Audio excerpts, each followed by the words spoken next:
Honkai Star Rail is a brand new game from Hoyoverse, the developers of Honkai Impact 3rd, and more famously, Genshin Impact. Much like Genshin Impact, Honkai Star Rail isn't available for Linux or the Steam Deck.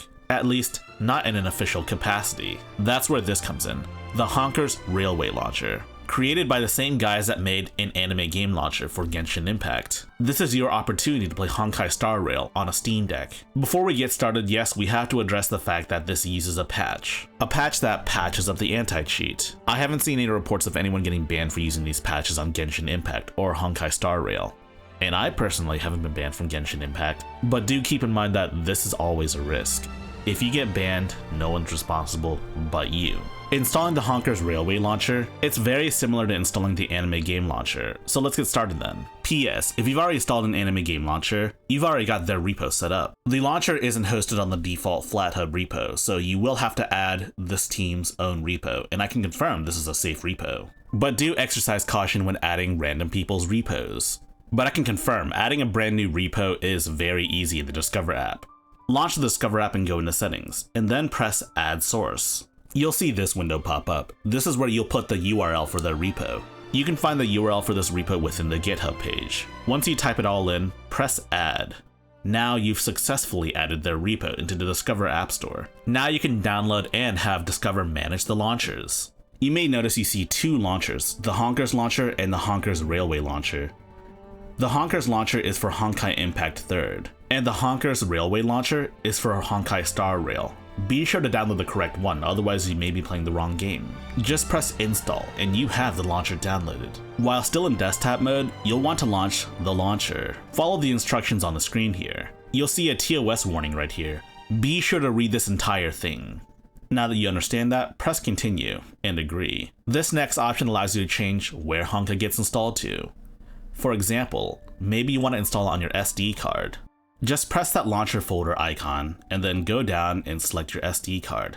You may need to make a brand new folder for the game if you so desire. Just name your new folder whatever, I guess. There is a weird quirk where you can't select the folder when you're inside the folder, so you have to go back, select the folder, and then press OK, and then press continue. You also have the ability to change what wine version to download, as well as which version of DXVK you should download. For the sake of simplicity, you should just download whatever's default. In this case, Wine GE Proton 3-5 and DXVK 2.2. During installation, you'll see this prompt pop up as well.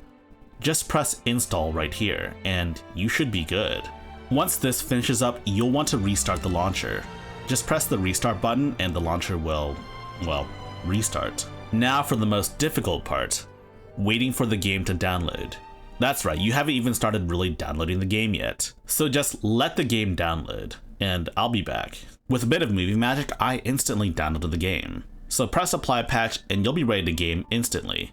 But before we game, let's look at some of the options that are available to you. You can change the launcher's language, which is separate from the game's language. You can also change what version of the game you're playing. If you have a preferred version of Wine to use, you can use any of them. Or maybe a preferred version of DXVK. There's a version for vanilla, async, and GPL async as well. I'll have to do more comparisons later. You can also change where your game installation goes. There are also a ton of Wine-related enhancements that you can use, such as F-Sync versus E-Sync, borderless windowed, virtual desktops, FSR, game mode, game scope, etc, etc. There are a ton of options here for the seasoned Linux gamer. Of course, you can just play the game without tweaking any of these settings.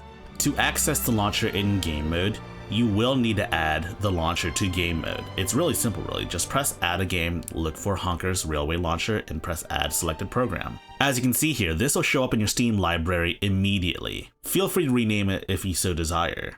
Pro tip, if you don't want to deal with a launcher, you can append an argument at the very end of the shortcut. --run-game. It'll skip the launcher and launch the game directly. You'll want to dress up the game's icon nicely because it doesn't have any icons or anything of the sort. I'm just using the Steam Grid DB plugin. Now you're ready to game. Unlike some other reports I've seen, the game seems to work out of the box with controller on Steam Deck. I think the game just uses whatever input method you selected first. The game looks gorgeous, but on default settings, the game does stutter quite a bit. But that's to be expected from a non-Steam game. But honestly, I'm not sure it really matters that much given that this is a turn-based game. I believe some of that can be alleviated by using a different version of DXVK, more specifically, GPL async.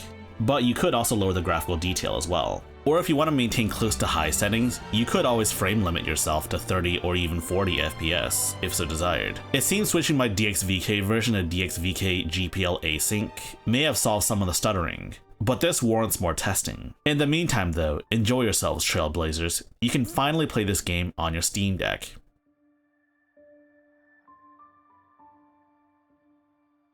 Now for the interesting question, did I pull any cool characters? Or did I pull all crap? Typically my gacha luck is pretty good, but MiHoYo's games are quite, well, let's just say their rates are really abysmal. So to answer your question, did I get anything good?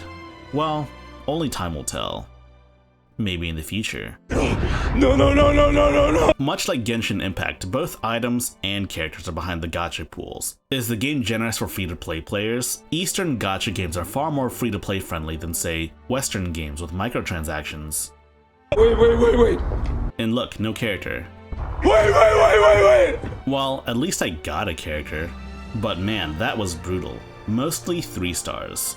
If you liked this video, be sure to press the thumbs up button and spread the good gospel of high-tech lowlife. And if you want to see more high-tech lowlife, be sure to subscribe and press the bell icon for notifications. And for you enlightened individuals, be sure to join my Discord server. And if you wish to support high-tech lowlife, be sure to check out our Patreon page, links in the description down below.